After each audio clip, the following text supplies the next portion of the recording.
Okay, so thank you all for coming to our sabbatical showcase. I think it's been a while since we've had one of these. So I felt like it was something that maybe everybody would just sort of enjoy sharing and learning from our colleagues. But also, this is something that hopefully those of you who are planning to go on sabbatical in the very near future um, would find valuable for helping you with planning. So today's session, it's going to be pretty light, right? So we're going to do short introductions. We're going to look at how does Maricopa basically define what a sabbatical is, and then we're going to jump into our Q&A with our panelists. Now, in the chat, if you have additional questions for our colleagues, please put them there in the chat at the end. I'm going to ask folks to maybe mute mic just because we're our colleagues there at the CTL, plus myself here online, I'm not sure what the sound quality would be. So if you could just mute your mics till the very end, that would be greatly appreciated. And let's go into who are our panelists. Now, I feel like kind of funny doing this, but I actually didn't know much about my colleagues. So who do we have joining us? We have Fiona and Livia, right? And so for those of you who don't know uh, Dr. Fiona Liss, she is one of our chemistry faculty here at Estrella since 2006. She has a bachelor's of science from Glasgow, University of Glasgow in Scotland, and a master's in chemical education and a PhD in chemistry from Arizona State University. Random fun fact, she can solve a Rubik's Cube in under 2 minutes. I have a nephew who would be very jealous of that skill. So So thank you, Fiona. And then, of course, we have Dr. Luvia Rivera Valles. She has been mathematics faculty here at Estrella since 2000. She has recently finished her doctorate of education from Sam Houston State University in developmental education administration. She also has a bachelor's in mathematics from the University of Texas at Austin and a master's in mathematics education from Purdue University. Random fact, she has 4 kidneys, 2 non-functioning, 1 live donor one, and a cadaver transplant. What an amazing testimony for organ donations, Luvia. Really very, very cool. Well, and a great testimony. And then I'm your rep. I don't look like this right now, but um, I'm Elizabeth Rodriguez. I'm one of your library faculty. I've been here since 2016, but in the system since 2011.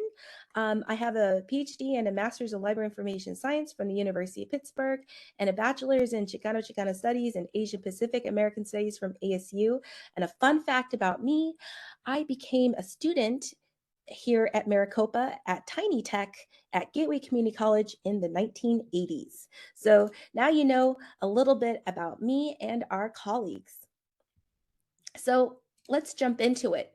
What is a sabbatical according to Maricopa? So if we look at our residential faculty agreement, chapter 12, section 8.1, essentially sabbatical leave is granted to qualified residential faculty for the purpose of intellectual stimulation normally attained by study, research, travel, suitable work experience, or other creative activity.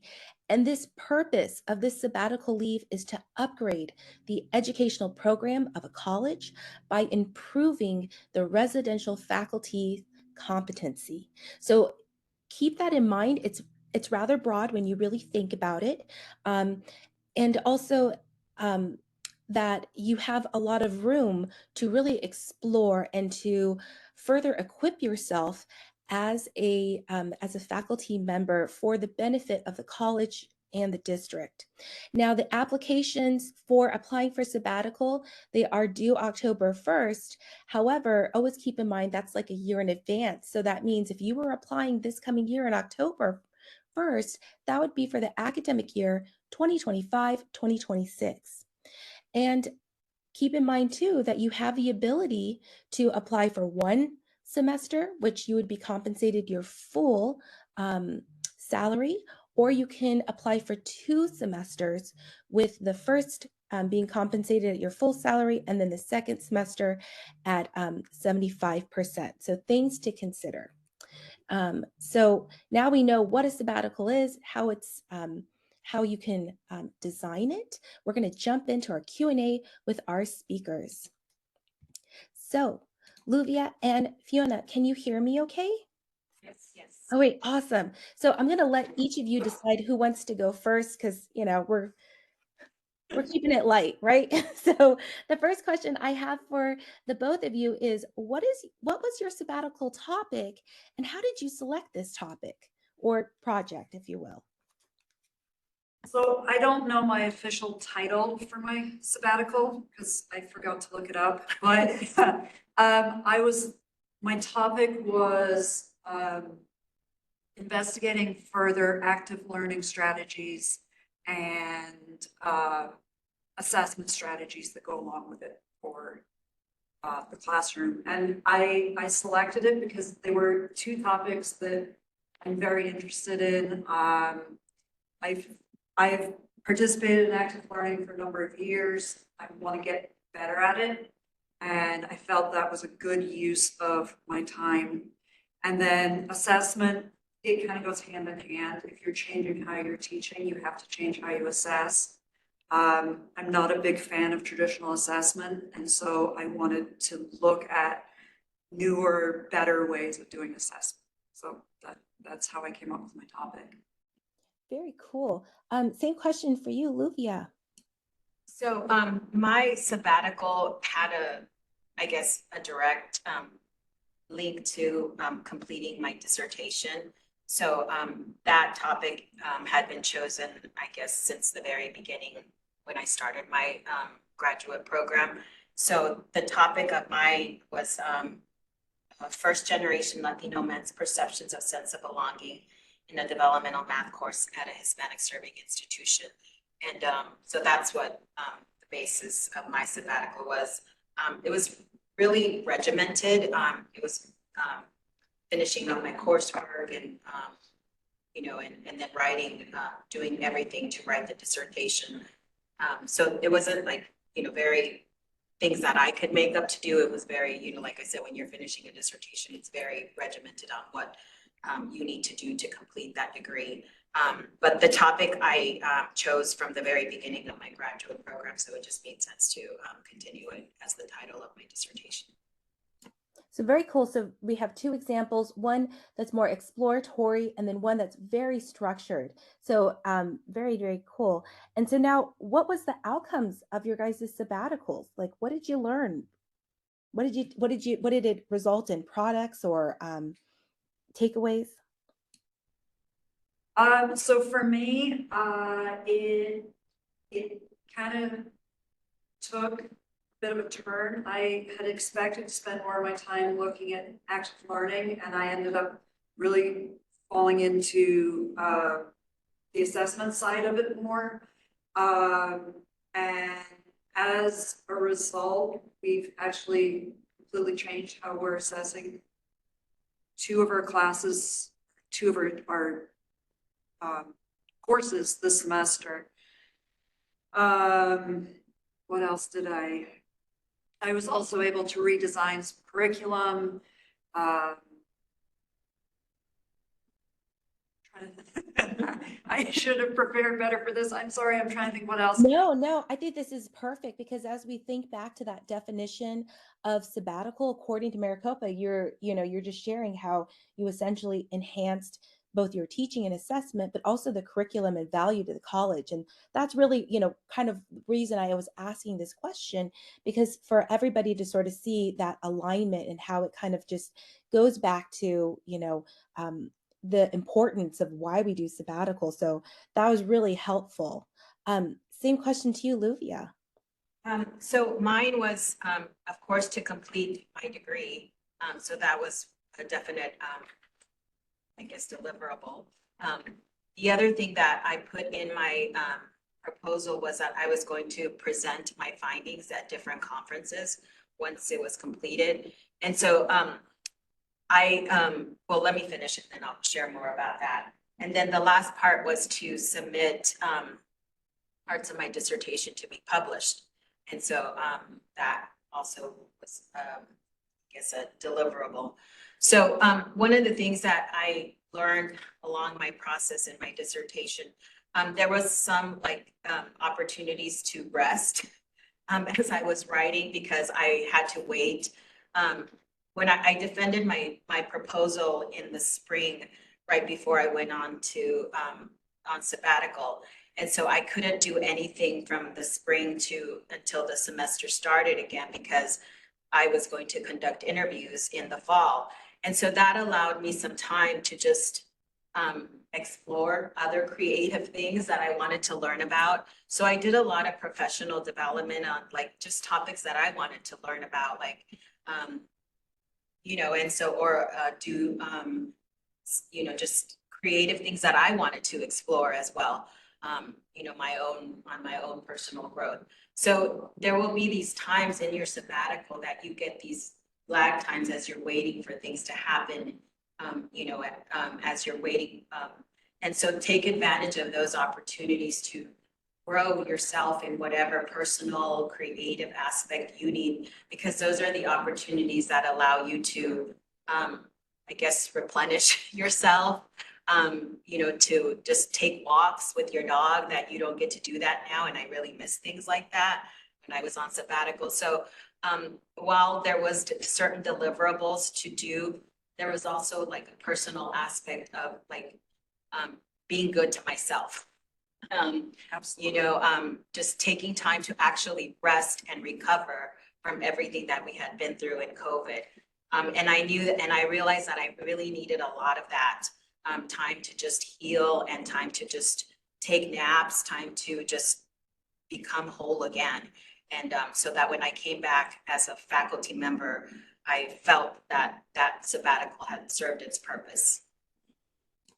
Well said. And I really love how you brought up, the professional growth aspect of, this is one of the reasons why sabbatical is offered is, that enhancement of your skills. And then you also touched upon, there's a body of literature on the discussion of, learning and rest and sleep, and how that is so important for the brain in being able to grow, because it is a muscle. And oftentimes we forget this. And so I think that's really important when folks are planning for your sabbatical, that you incorporate some of that literature in there, because again, you are learning, right? And so even when you discuss this sort of oh, I'm taking my dog for a walk, but the reality is you're in reflection, right? You've done this research, you're writing, and you need to stop and reflect. We're not machines, right? And so as you grow and, and you basically, attain new skill sets, it's so important to take the time to really thoughtfully think about what you're actually experiencing and carrying out. So really beautifully put. Thank you so much, Luvia. So my next question I have for this is, what tips do you have for preparing a successful sabbatical? Because both of you shared very, in both your selection of topic, but then also your outcomes, how incredibly valuable and fruitful your work has been. So one of the things that I knew that I was going to take a sabbatical to write the final dissertation, because I knew that I was going to need that time, and I knew that I wasn't going to be able to do that while I was teaching, so that I could just fully have the time to just, I guess, engross myself in it. And so I had planned, when I needed to apply for the sabbatical, and to hopefully get it so that I could go and write this thing. So I plan as early as you can. That prep time to get yourself ready. I wrote that sabbatical the spring semester before I applied, because by the time the semester came in the fall, when I was going to submit my proposal for sabbatical, I was already, the very first week we came back, I was sending my proposal to whoever I was going to ask letters of recommendation for, so that they could read my sabbatical proposal and know what I was going to work on. So the earliest you can start is really great because you want those letters of recommendation and you want them to know what you're going to be working on. You know, I worked with my advisor with a timeline to see if the timeline was going to make sense and if I was going to be able to meet my goal of graduating in the spring. So working with my advisor was also really important, and getting them to write that letter of recommendation. So, you know, I think that that timeline is as specific as you can get, because that kind of guides your work as you're in that sabbatical, so that you kind of have, like, I guess, an agenda of what's going to happen in that year, but it is flexible. But I think that knowing those deadlines ahead of time, like, you know, is really helpful.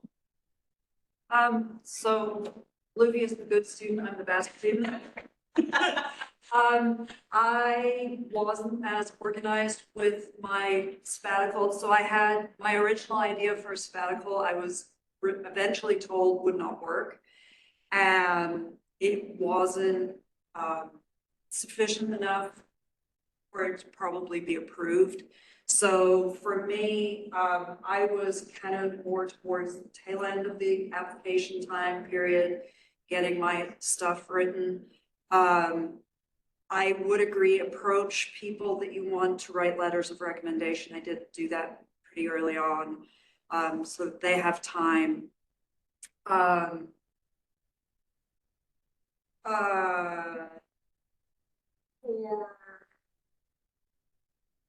a couple of things that I was told that really kind of helps with it being a successfully approved sabbatical is really justify why you're doing what you're doing, and especially how is it going to impact students. I really tried to focus when I was writing through everything and thinking through everything. How is this going to impact my classroom? How is this going to impact my students? And I was, one of the bits of advice I was given was that is one of the things that they're looking for when they're reviewing these, is student, how it helps the students. Coordinating with now Elizabeth, she's going to be a great resource also for bouncing ideas off. Is this something that would be a successful sabbatical? Is this a good idea? That was a lot. For me, it was Patty, and she was a huge help to me as well, getting prepared and getting approved. Thank you. I think you guys' tips are excellent. And so what I want to first go is Luvia's suggestion about getting those letters in. Absolutely. Luvia, you had internal and external letters, correct? Yes. Yes. So the committee really looks favorably on this to show that both folks in Maricopa are supportive of your proposed project, but as well as your external colleagues or folks that you'll be working with. And so it's totally important. And I think, you know, committee folks who write your letters, when you give them that your essentially your sabbatical plan, they're able to really write to the project to support you. So I think that's really great advice. Fiona, excellent example of that. Sometimes, you know, that first go around with our sabbatical proposal, it's, you know, has room for improvement, but I think it's a great testimony that you showed you can still make fixes and get it through. And that, you know, the alignment between the work, the objectives and the goals with the timeline, the amount of time that you're being, you know, requesting, and then also, you know, the impact, right? How does this impact Maricopa? How does this impact Estrella and specifically our students? So circling back to always that definition in our RFA. So thank you both for that. And so now touching upon that, y'all kind of a little bit answered this question, but if you could, any other additional things would be helpful. Is there anything you would have done differently now knowing what you know about having, you know, creating the sabbatical proposal and then actually going on sabbatical? Definitely. I would have started writing sooner. So yeah, be the good student, start writing your proposal as soon as you can. That was a very stressful few weeks when I was coming up with the deadline, so I don't recommend that. The other thing is when you're writing it, be flexible. So I ran into a problem with mine where I was planning on taking a lot of different courses. And obviously you're planning a year out. Colleges publish schedules a year out. And a lot of the courses I wanted to take were not available. And so changing stuff on the fly, if I had realized that ahead of time, I might have changed a little bit about how I put together my sabbatical, not rely so heavily on coursework for that. Um, that that for me was probably the big thing. That finding courses that either I'm guaranteed will run or having a predetermined backup plan for that. So I think that's great because, what you just touched upon is in that sabbatical application, you have the ability to use more qualifying statements and also giving examples of maybe if you don't know if the courses are going to be taught, some examples of courses. And then also, like you said, starting early just so that way you're not, running all the way to the end. But I think folks should also acknowledge that, you've done grants, correct, Fiona, before? Oh, I haven't. Oh, you haven't? Okay, I thought you had a background in grant writing. Oh, I don't. But for those of us who do, and that's the thing, you can't generalize is that, some folks have more experience in writing proposals and can just turn them out, right? And then other folks maybe need a little bit more time. And so, really being you know, um the more options you have, the more space. Like I said, some people can write real quick, and and it's great, and then others just need a little bit more time. So being I think that's a really good piece of advice. So same question for you, Ludia. What would you have done different, any aspects? Yes. I actually ran into a problem with the district office. So when I started my graduate program, and this is only pertaining to those that are going to do, like, I guess, complete a degree, because when I submitted my program of study, I guess submitted the wrong courses for one semester. And as I was finishing up my last semester, and I submitted my FPG application, the transcript courses didn't match with what was on my program of study. And so they wouldn't award me those credits. And I was counting on that pay for my spring semester when my pay got reduced. And so that was kind of very disheartening and sad because I was really poor. So, so that's just, learn from my experience. And they told me that, I was the one responsible for knowing that information. But, and I probably am, but, like I said, I just copied the courses from what I saw on the website, and the website was incorrect. And so, be very careful about doing stuff like that affects your pay. And, because I don't want this to happen to anybody ever. If I would have known this information, I would have planned better, or taken a look at, my transcript or my program of study before that was decided on. So that was one of the big shocks that happened during my sabbatical. Yes. So that's the thing with our professional growth for the academic side, making sure that alignment is totally clear. However, as your FPG rep, if I can do anything for you, I mean, I know in this case for Luvia, it's moot. It's already you're now all the way at the end. Yay! But right, yay! But for those of you, when things come up, and I know Susan's on here so she can speak to it, I can, if I'm in the wrong, I can always try to make it right. And if you all forget something or what have you, we're always there at for the FPG program. We're always there to try our best to support you. So just just ask, because if you don't ask, you don't know. So we're always going to try our best to help one another.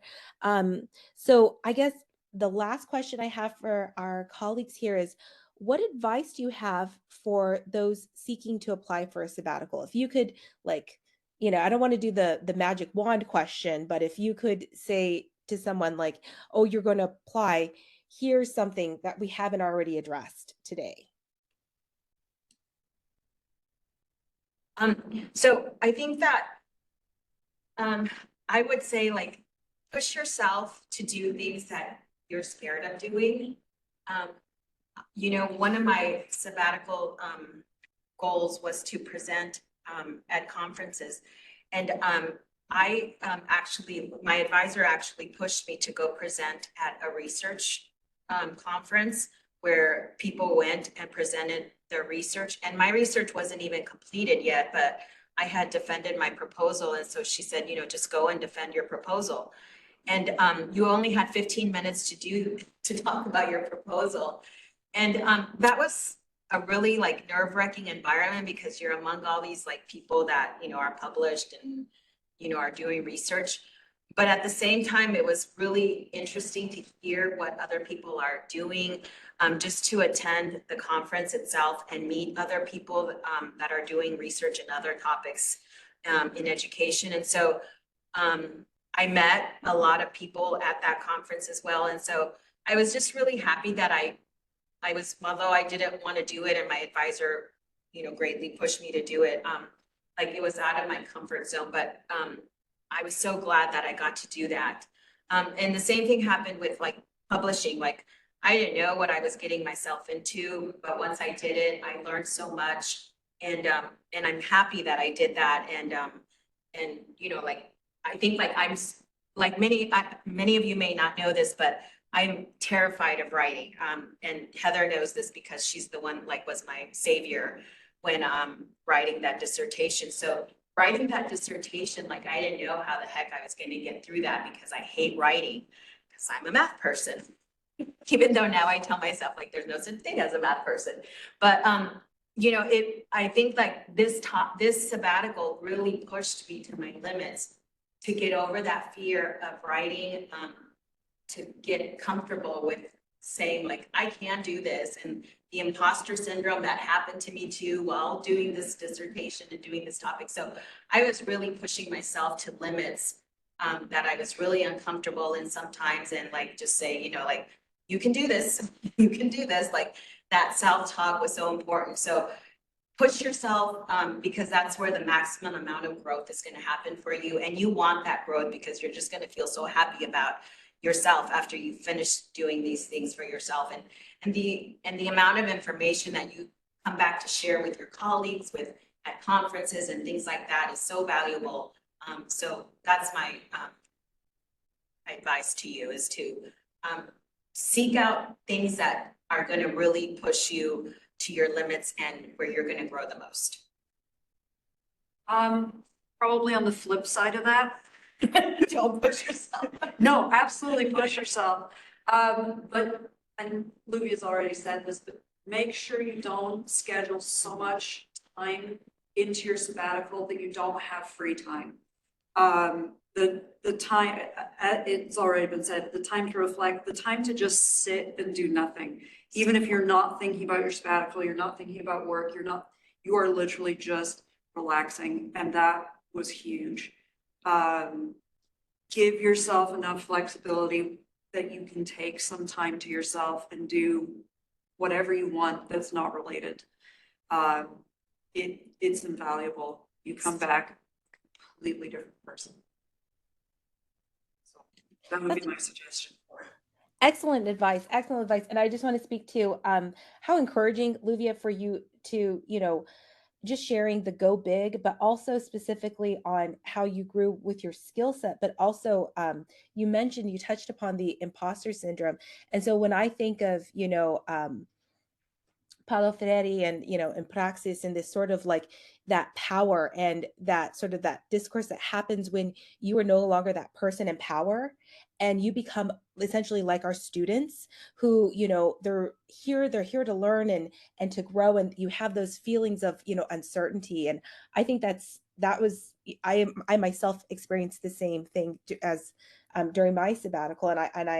I'd have to say that when I came back to campus, I found that I had much more empathy with my students. And I mean, it was just, I mean, you can't quantify that. Like you really can't. You can't just put a number and say, oh, you know, listed on value, because I circle back to that, you know, that feeling. And so I think that's so cool. And Fiona, excellent point about not scheduling yourself so much. So we do have these situations where when the committee is looking at that timeline of activities, and they are calculating, you know, how much time does someone expect to use for, you know, each of the activities that they've listed on their sabbatical application. One of the things that I've noticed is that when folks overload themselves, guess what? You run the risk of not completing your sabbatical goals and objectives. And when you do not complete those goals and objectives, you do run the risk of having to pay back your compensation if you do not meet those outcomes. So be aware of that. Don't feel like you have to take on the world, you know, and you know, in this case, we used to joke and say, I would, when people were writing, you know, research articles and what have you, and say, this isn't your dissertation. In Luvia's case, it was, but for other folks, you know, just kind of really pace yourself, give yourself time to grow professionally. But just as we work and we have hours of accountability, you know, use that as a guide when you're really assessing how much time it's going to take for you to complete the goals and objectives of your sabbatical. So I'm now going to go ahead and just open this up to any kind of follow-up questions. First, I want to say thank you to Livia and Fiona. I mean, it was just so great learning about your experiences. And I just want to open it up now to any questions that folks have. Now, those of you who are there on campus, if you could come to the mic so we could hear your question. But yeah, anybody with questions, feel free. Terry. Hello, and thank you both very much for taking the time today and sharing your experience. One of the things that both of you said about how important it was to take time for yourself and how that kind of changed you. Is there a way in sharing your specifics from your sabbatical, because I know you each had a key concept that you focused on, that information and wisdom can be shared? Because I feel like a lot of people don't realize, like even not on sabbatical, that in real life, I'm learning that myself, that we need to do that. We need to have that downtime and that recharge time and to walk away from our work life. So I was just curious if you all, if either one of you had an idea of how that can be incorporated and shared when you share your sabbatical findings. And thank you. Thank you, Terry. I just know that coming back to Estrella after, you know, being on sabbatical, I was really conscious of the projects and committees that I chose to be involved in. I didn't want to overburden myself, and, you know, like everything is important for the college, but your time is not endless and your energy is not endless. So focusing on only being on a committee that I felt very passionate about, or that I was going to give my all to.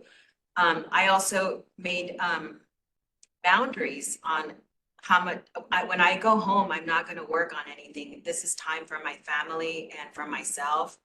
And so that I can go home and take a walk with the dog, or just decompress and listen to a story, whatever. It's just time for myself and my family afterwards. And when I'm here on campus, I will get my work done.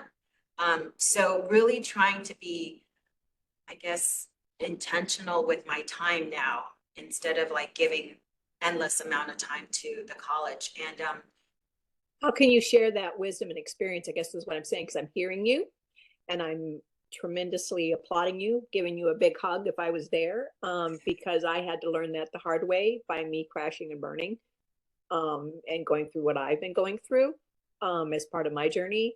And I guess that's part of my passion now is like, how do we share that with others? And maybe we have to experience it. I don't know. So that's why I was wanting your advice from the two of you, because you're learning what I learned the hard way. And so I guess that's what I would like to know is how could we that have experienced it and have that awareness now share that with our colleagues to kind of help people not get to the point where I am, is about, I guess that's the way of saying it. Because I see a lot of people around me that are close to it or maybe already in it and aren't aware of it. And I'm not quite sure how to say something. So I guess I was hoping for your insights in that. Sorry. I know for myself, I've been a big advocate for taking a sabbatical since coming back. When I speak to people who are saying, you know, I'm starting to feel burned out, I am burned out, that the first piece of advice I give them, take a sabbatical. Absolutely. Other than doing that, there's no real way of reaching that I'm aware of reaching the campus, letting them know that this is such a good idea, but I share when I can with people that yeah. And maybe hopefully many people aren't in the same situation I am, but because I'm single income and I teach an overload to be able to afford to pay my bills. Because there were people that said that to me, Terry, you should take a sabbatical, and wanted me to apply this year because I do have things that I could, especially around mental health. But financially I couldn't. And so I guess that, so you feel like other than saying, hey, take some time off, you don't feel like there's a way that we could communicate this to others to help them make that decision of, you know, because I'm passionate about a lot of things. And Luvia, you spoke to my heart when you said that. It's like, I am selecting specific things and telling myself, yes, I love that, and that, but no, I'm not going to do that. And Yeah. so I don't know. Yeah. Terry, I hope that that was one of the reasons of having this today's showcase too, is to get that conversation going. And now we know, folks know we've got colleagues here on campus. Reach out to them. You know, you can reach out to me. And you know, when you do that only one semester, remember you do get the full pay, you don't get the overload, but it's one semester and you can do your overload in summer. And then as soon as you come back in spring. So it's just like myself, I only took one semester and that was enough to just sort of, you know, get me rejuvenated. I've had a lot of yeah, people consider encouraging me that. to do that. Yeah. Hey, you know, it's a wonderful opportunity and it's a privilege. But I do want to be conscientious of time, and I really appreciate your question. But I want to give Sharon an opportunity. Sharon, would you like to share your Really quick, question? I Thank you, think Terry. Anna has a yeah, comment. Anna you can't see us in person, but I think Anna had something to contribute. Okay. Oh, okay, I'll sorry. wait. Hi, this is Anna.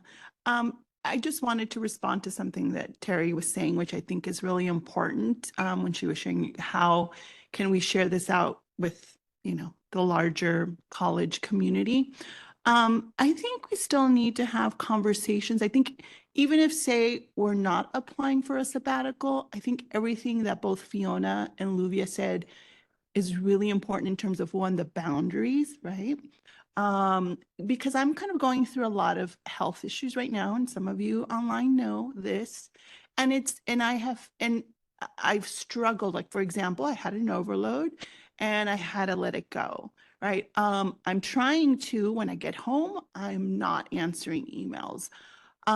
And it's this guilt. Even when you were explaining, like, I was like, really? I can take time off. Like, I can't believe I feel like somebody has to give me permission to take time off, right? Because you feel like you're not doing, or not serve on a, you know, and even, so I think we still need to continue to have, I don't know, maybe a CTL discussion on how we, you know, we do talk about self-care and things like that, but I think it needs to be more focused on intentional practices. Like, for example, many of you have seen, like, for example, I'm going to use Erin Bloomstrand, right, where she has on her signature when she will be responding to emails, you know, very clearly.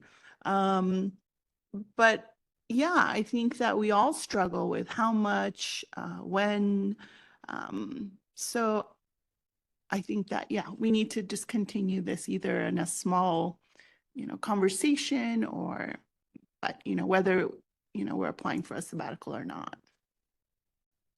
Thank you, Oh, Anna, for that. yeah, I was going to say, Sharon, go for it. And then I'm happy to chime in afterwards. Okay, thanks a lot. Anna, I think everything that you said and everything that's been shared out so far, I think is something that, hey Liz, let's make a CTL out of this. But that's kind of like a separate conversation, but I think an important one. And I think even myself, as people are sharing kind of like their current experiences and as a result of being part of the sabbatical, I think there is a lot of discussion. The guilt that people are talking about of like taking time for yourself is very real. So I appreciate everybody saying that. But I do have a question about sabbatical stuff though. So I would like to apply for a sabbatical, but I feel a little bit torn because I have like kind of like two interests that to me right now seem very different. And I'm wondering like who do you recommend that like I talk to or kind of like flesh the ideas out? Because on one of the ideas that I'd like to do is to kind of incorporate a little bit more because I feel like I'm not catching up with technology. And I've had a lot of interest lately in artificial intelligence and machine learning and try to incorporate more in that into my classroom practices. So there's like an aspect of myself that wants to learn more about it to make me just a better educator. But there's another part of me that's really interested in like Mesoamerican mathematics. And I want to learn more about my culture and my identity. And how like, like I don't know if y'all know this, I'm like completely obsessed with this Nepohuatil Tzintzin thing. And I'm really like want to learn more about Mayan mathematics. And I just saw as I was walking through the library the other day, I saw a book that said Native American mathematics.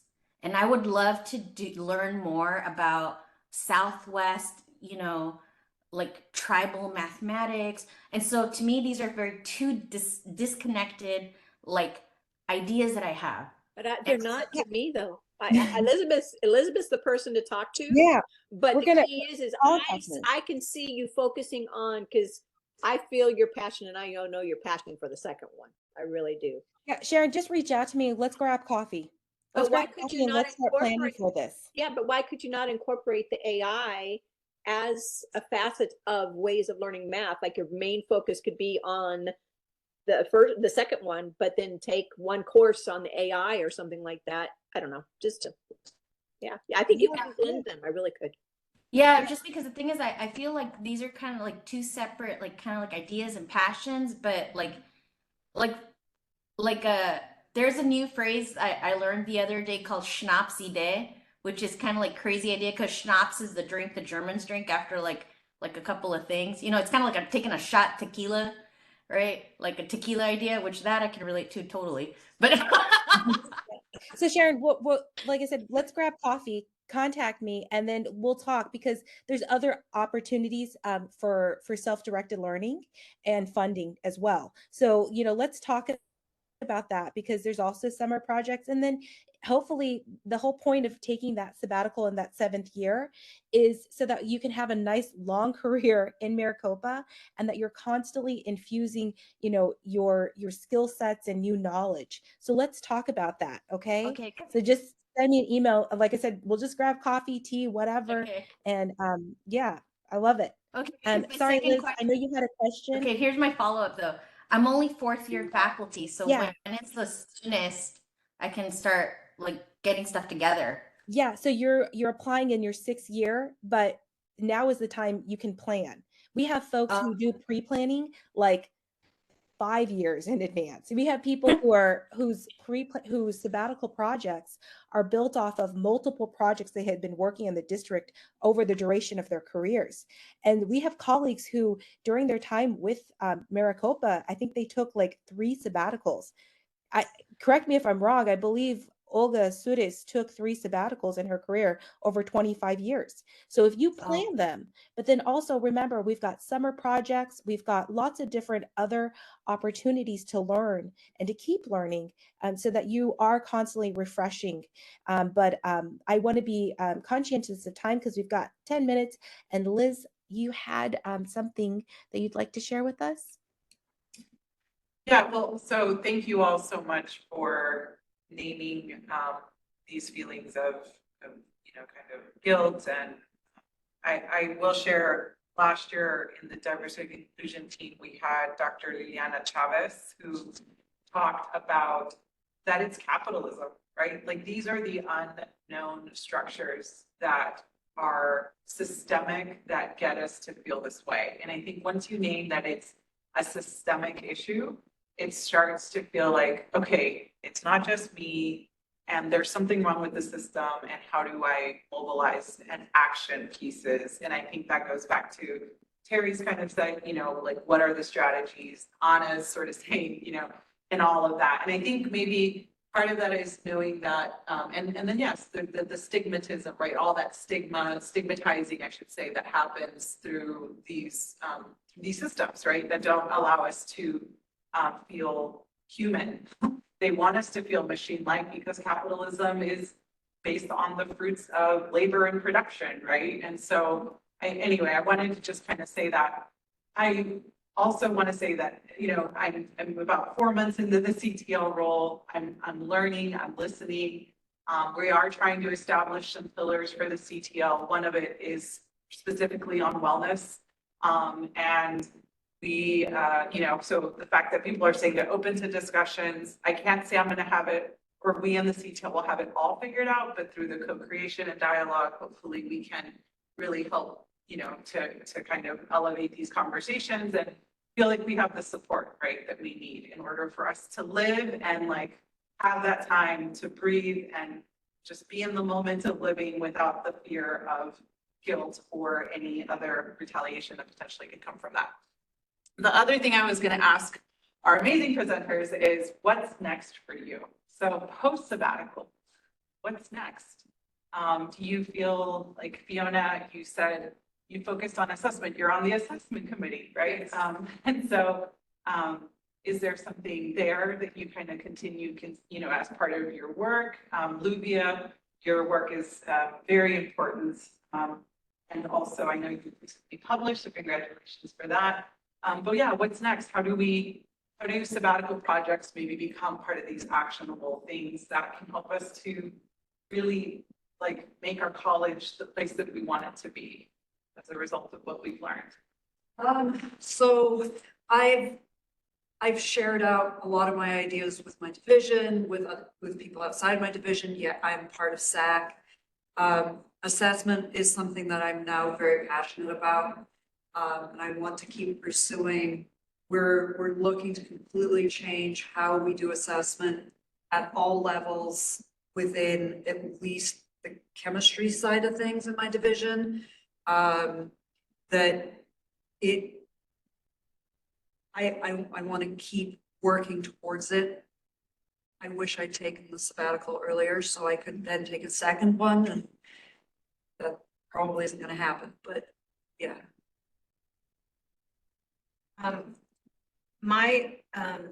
So when I finished my dissertation, the findings that came out of that study is what I've been sharing at various different conferences. I presented here at the campus on the Day of Learning how to implement those practices that make students feel like they belong in the classroom. And it's kind of become like my roadshow, because I've done so many presentations this fall to share these findings with the community at large. The publishing, only one of my dissertation questions got published, and so there's still 2 more to get published. And my advisor wants me to do that, and I'm still like, I need time to relax now, because I feel like I just never got to get off that bandwagon. So, but I think that the research bug has been put in me, and I want to continue doing research with students on other qualitative topics that, and I've talked to Sharon about this, like bringing a group of students to do research on other topics that they might be interested in the mathematics classroom. So like I said, that research bug has been placed, and I'm just really enjoying that process.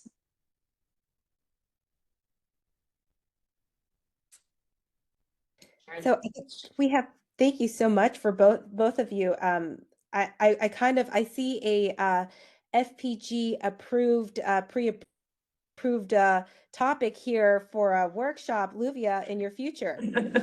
FPG credit. Yeah, let's talk. Let's get that on the books. But I do want to be privy of time because we got 4 minutes left. And so I'm going to take one last question, if that's okay with everybody. And Sharon, you have your hand up. Just kidding, I forgot to put it down. Okay, all right. Oh, okay. Susan. I'll talk if she won't. I just wanted to thank you both for sharing. It's so nice to hear what you did and to hear you talk about it with such enthusiasm. And Elizabeth is great. That's all I have to say. Thank you, Susan. So yes, everybody, I will give our those in they're on campus a round of applause, and here on will go the screen. Thank so much to Luvia and Fiona for sharing. I mean, I feel like it's been a really enriching conversation.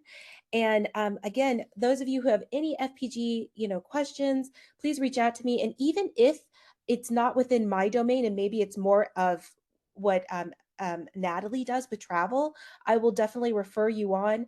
I just want to, faculty professional growth is such a wonderful program. We can't take it for granted. It's never a given every year.